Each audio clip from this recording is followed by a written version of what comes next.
Oh, okay. So we are back with, yeah, I don't know. I mean, this is looking terrible. This is looking really bad. I don't know what to make of this. I think something drastically positive has to happen. Otherwise, this could be it. This could be lost in just a few turns. So let's take a look at the next Z card. Now that's wonderful. That's great. This is supposed to be a blue card. It's supposed to be beneficial. Triple R movement. One refugee can move. Yeah, I will move these guys again. Try to get them to the town center so I can replenish my forces. Outbreak 7+. Yes, we have an outbreak. So let's take a look here at the sequence of play for the outbreak procedure. We begin by decreasing, right here, we begin by decreasing the infection level by 5 spaces. So I will do this. We are currently at 9, so we go down to 4. Draw and play a fate card. This is our fate card. School bus repainted. Yeah, it says, it looks like an N. School bus repainted. Hold this card. Play during the refugee phase to allow a moving refugee unit to move 3 spaces forward instead of the normal 1. Does not apply to the tunnel track. So that's the effect of the card. We are more interested in this part where it says where. So the outbreak occurs in the mountains. So we'll keep this card, and now we know that the outbreak occurs in the mountain. And according to the procedure, you will draw and place a new Z, which signifies that there is an outbreak going on. So the first place you would look for is a chaos space. So if there is a chaos space on the mountain track, you would place the Zeds there. If there is not a chaos space on the track in question, you place it on a village space. And if there are no villages, you place it on the start space. So I have actually forgotten to add a chaos marker here. When I have to apologize for this. I think I'm constantly forgetting some small things, so I have to apologize. I really need to keep a close attention to this, to these details, because they are important, and it makes the playthrough much more enjoyable if everything is done correctly the first time around. But okay, we now have a chaos space on the forest track, but this was on the mountain track actually. And on the mountain track there is no, which is the track up here, there is no chaos space on the track itself. So the next possible place to place it is on a village space on the specified track. Now we only have one village space here, unfortunately, and that is the Lefty's Pass space where my 2 heroes are. So unfortunately they will be attacked by Zeds now, and I actually have to check how this combat is resolved, so I will be back shortly. Okay, so this is a kind of a special case. The space that is attacked by these newly spawned Zeds from the outbreak actually contains 2 heroes, which is abnormal for the normal game, and that is because of this card, Buddies to the End. I cannot find anything in the rules specifying how you should conduct this combat, because every other combat is one-on-one with a unit. So actually I think I'm gonna treat it like that. On this card in the red right here, you can see it says all other actions and abilities they perform individually. So I think that I have to fight the zombies individually. So for instance, if I choose to fight with Sheriff Hunt first, if the zombies retreat, then I don't have to fight with Mr. Johnson. And I think that's actually what I will do. I will try and fight the zombies with Sheriff Hunt first, because first of all, he's tough, and second of all, he has higher battle value than Mr. Johnson. So I think I will risk it and fight with Sheriff Hunt to begin with, and hopefully he can drive the zombies off so they don't have to fight Mr. Johnson. First of all, I will draw the new zombies that are to be placed on Lefty's Pass village. Let's hope for something good here, and of course not. This is a zombie horde of battle strength of 8, and they now immediately start to fight our heroes, and they will first fight Sheriff Hunt, so our infection level goes up by 1, and Sheriff Hunt has a battle value of 5 and the zombies have 8, so the zombies are greater than the Sheriff, but we can shift this down by 1 because we are defending a village, so that's equal to. And also, since I'm rolling dice and Mr. Johnson is my buddy, I will get to roll. Well, yeah, it doesn't matter, I don't attack, it's the zombies that attack. So let's see, the zombies attack the Sheriff and it's on equal terms. So let's hope for a low roll here. And that's a 6. Which is not great, but I think it's okay. So on the equal to table here on a 6, it says the attacker takes 2 hits and they retreat, and the defender takes 1 hit. But Sheriff Hunt is tough, so let's roll to see if he can shrug off this hit. No, of course not. Why would he shrug off anything? So the zombies take 2 hits and they have to retreat, so luckily now they don't have to fight Mr. Johnson. But unfortunately the Sheriff is wounded and he now has a battle value of 3. Which is bad, but okay, he did survive, so we have a chance to actually heal him later on in the game. But that was our outbreak procedure. So now we get to the next part, which is consume supplies, and it says yes, so we will consume a supply and go down to 0 supplies, which is bad. We now have to start looting as soon as possible, I think, or scavenging. Then after that, after all of this has happened, we have to move zombies, and now I see the real issue of this card. First of all, let's check what the event is. If and when eliminated this turn, each civilians or special civilians unit is replaced by a newly random draw zombie unit in the space it occupied when removed from play. Okay, so we have seen this effect before, and we now have to start moving. First of all, we begin here by the suburbs track. So now the civilians down here are attacked by zombies and they are activated. My civilians have a battle value of 4, the zombies have a battle value of 5, so zombies are greater, but I can shift because of the barricade, I can shift down 2, so the column to use is less than, so that favors me. Let's hope it favors me. I don't know. Well, I was gonna say something, I don't know. Let's just roll the die and see what happens. Yeah, that's a 10. That's great. So on the less than, a 10 equals, oh my god, that's really bad.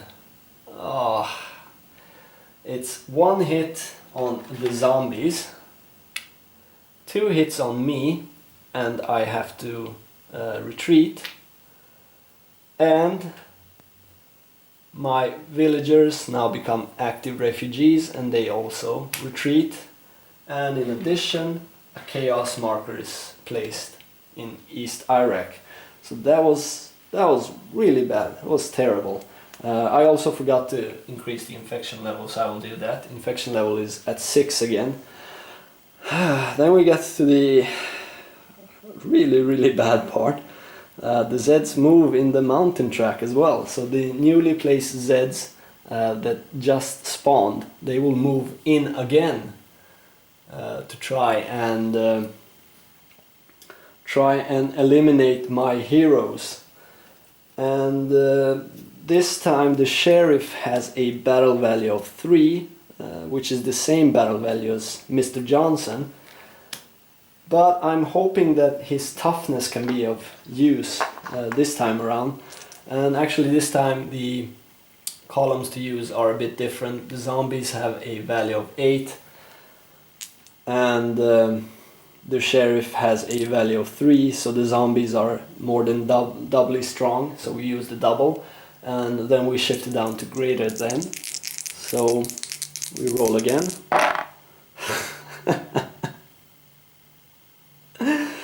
I love it when I roll for zombies. You know, it's always like somewhere between 8 and 11, and then when I roll for a sniper, it's like 2, 3, 1.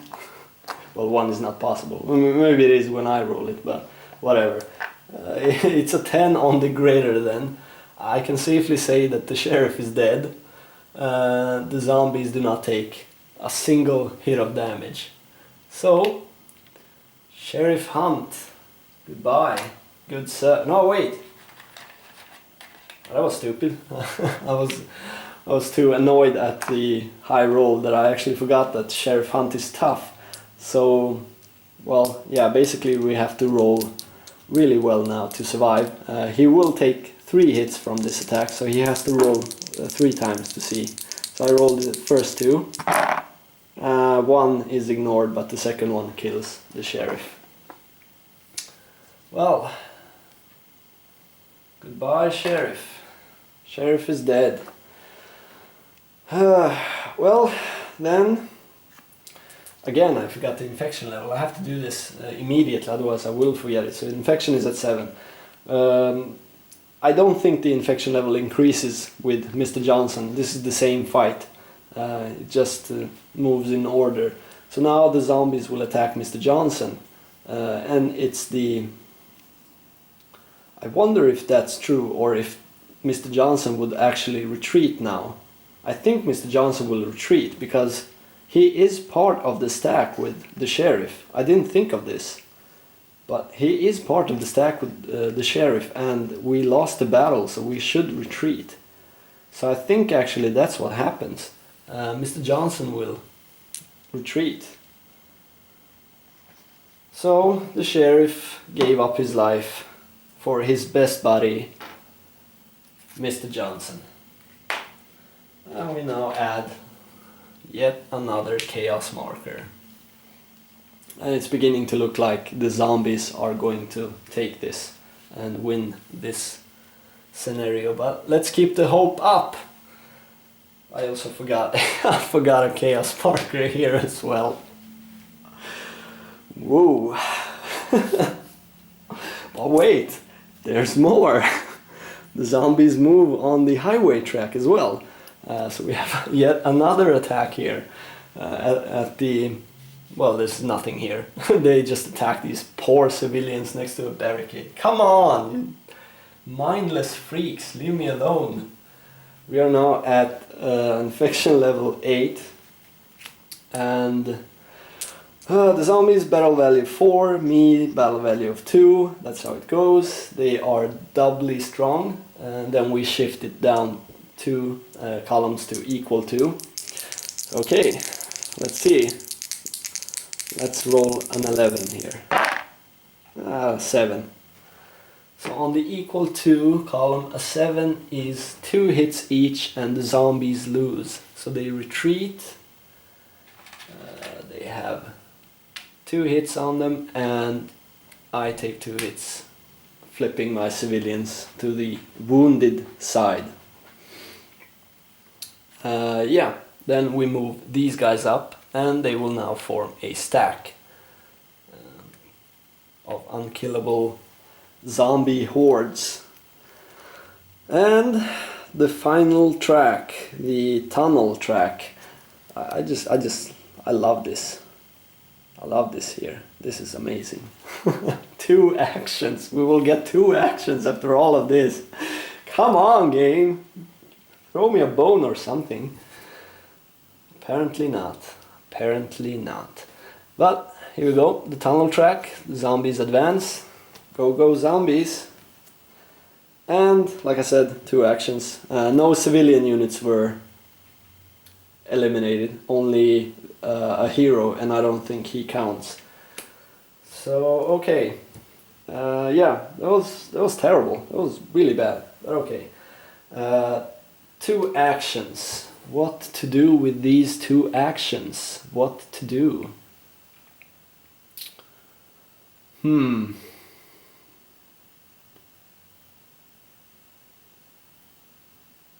Well, I have to pause and think about this.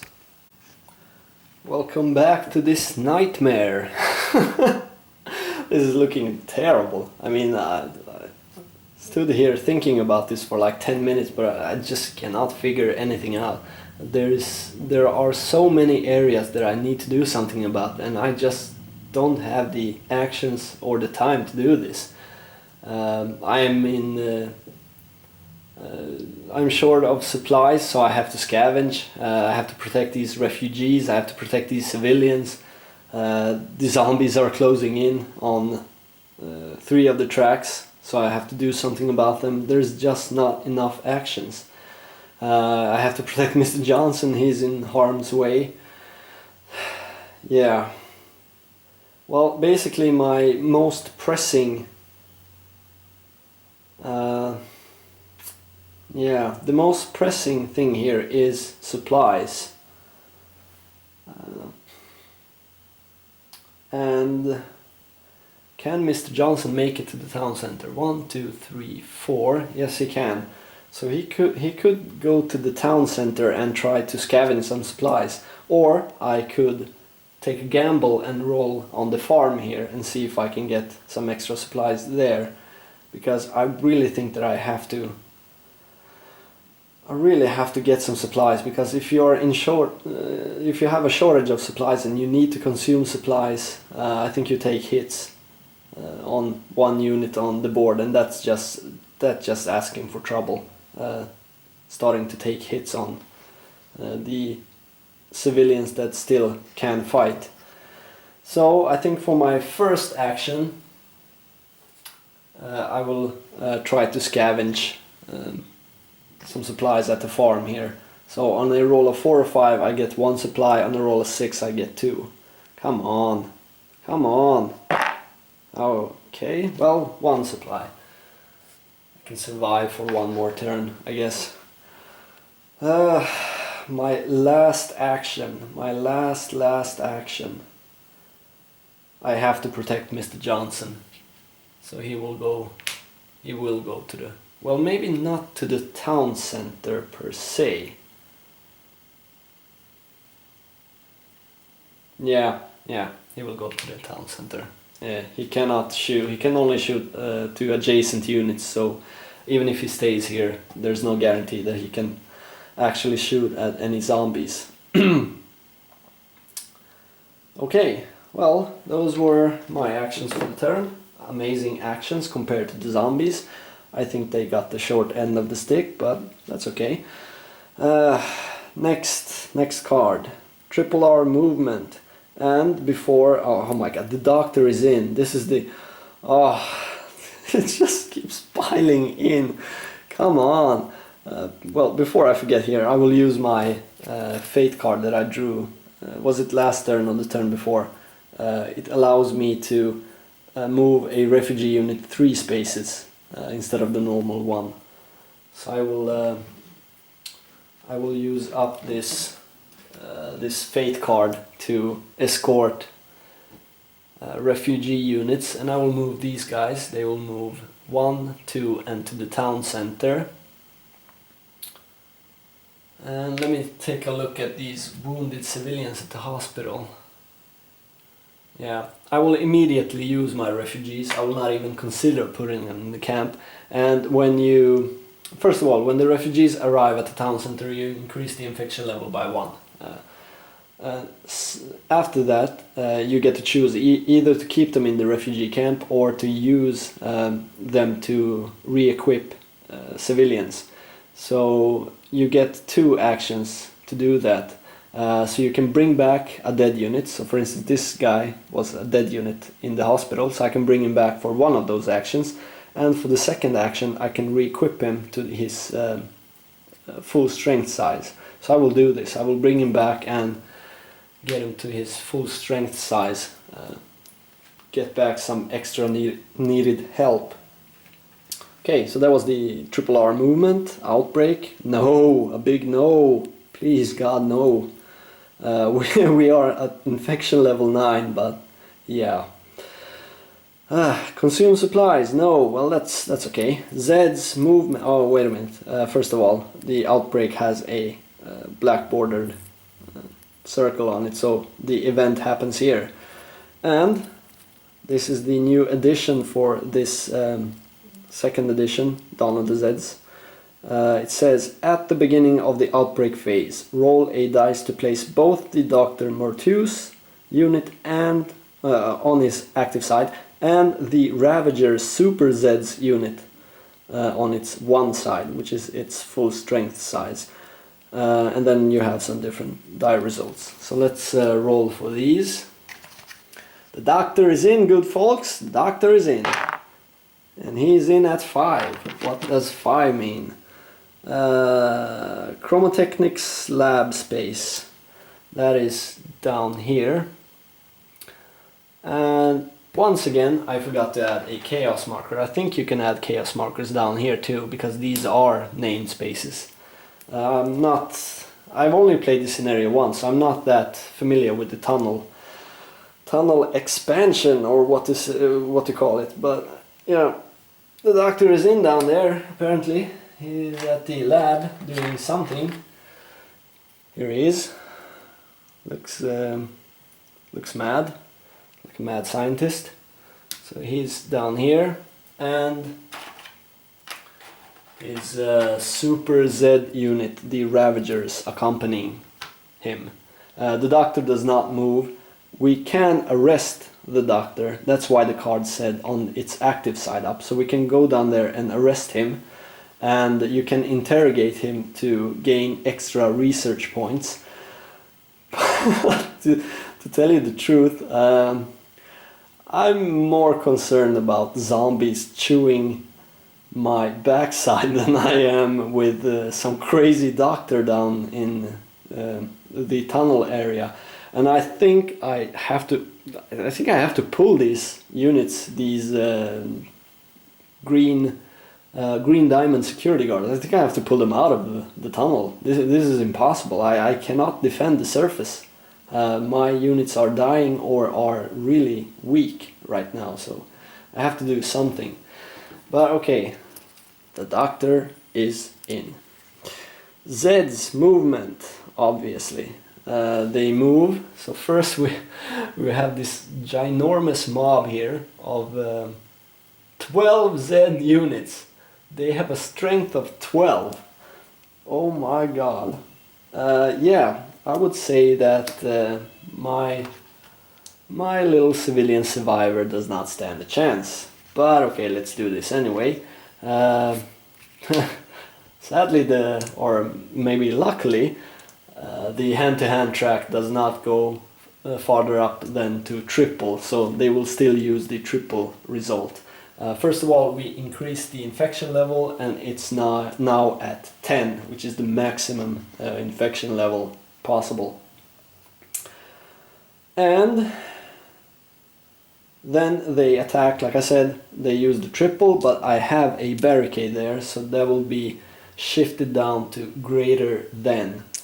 Let's see, I don't have any hopes of surviving this. They actually have to roll snake eyes for me to be able to survive this, so let's see. That's a 5. That's not really a bad roll normally, but in this case it doesn't really matter. A 5 on the greater than means 2 hits each. So yeah, my civilian unit is killed. That much is certain. And now I get to place 2 hits on this mob. I can actually place them wherever I want. So for my first hit, I will flip these guys that were already wounded with 2 dead Zeds. I will flip them to their bad side. Let's see, these guys go down to 6. So we could just, yeah, let's just wound this guy again, so we can get rid of him before we draw that stupid card that flips them back to their full strength. Yeah. Those are the only zombies at the highway track. So then we move on to the mountain track. And these guys move here and these guys move up here. Nothing else happens at the mountain, in the mountains. And then we have the tunnel track. And we now get to our first encounter with the catacombs. The catacomb space. It says here right on the map. You have to roll a die to be able to move through the catacombs, and depending on that die we will see what will happen. So let's see, that's a 3, and it says 1, 2, 3 move normally, so these guys just move up to Dr. Mortu's office. We add a chaos marker there. If you're wondering about this barricade, it's not destroyed quite yet. They have to move past this to be able to destroy this barricade. So, yeah, so that was the first guy. The second guy just moves into the catacombs, and the Ravagers just move 1 space along here. Okay, and like I said, Dr. Mortus does not move ever. He's stuck there. At the lab, well, the doctor was certainly in, and we get 2 whole actions for this, folks. 2 actions. Imagine the possibilities. With 2 actions, we could solve all of these problems. I really think that it's possible. If you believe, just clap your hands, and I will do it. Well, I think I'm losing my mind, but I don't know. This is just impossible. I have to do something about that. I actually think I have to. I think Mr. Johnson will have to sacrifice himself. There is no other way. I don't think so anyway. And there's no use in stacking a bunch of units in the town center. There is no final battle. If they get to the town center area, this game is just lost. So yeah, for my first action, I will move Mr. Johnson down there to the downtown, and for my second action, I will shoot at these zombies, the zombie horde here. Mr. Johnson, the crazy Jewish guy, he has a heavy weapon. So he has a 2 shift bonus when attacking in gunfire combat, and his normal gunfire value is 3, so this makes it 5. So he can now attack in the 5 column, which is pretty good. So let's hope for a big hit. Come on, Mr. Johnson, show me. Yes, look at that. That's a beauty. It's a beauty right there. Yeah. That's a 12 on the 5th column, which means 4 hits. Yes, take that, you stupid zombie freaks. This guy has 1 hit on him, 2 hits, dead. So now we have 2 hits left to give to this unit here. And this is now pretty sad. If we had 1 more action, I think Mr. Johnson could actually if not kill, he could probably severely wound that unit. But as it stands, they are still on the map. Good job, Mr. Johnson. I know I could count on you, you crazy Jewish guy. Well, those are my actions for the turn. I will come back shortly.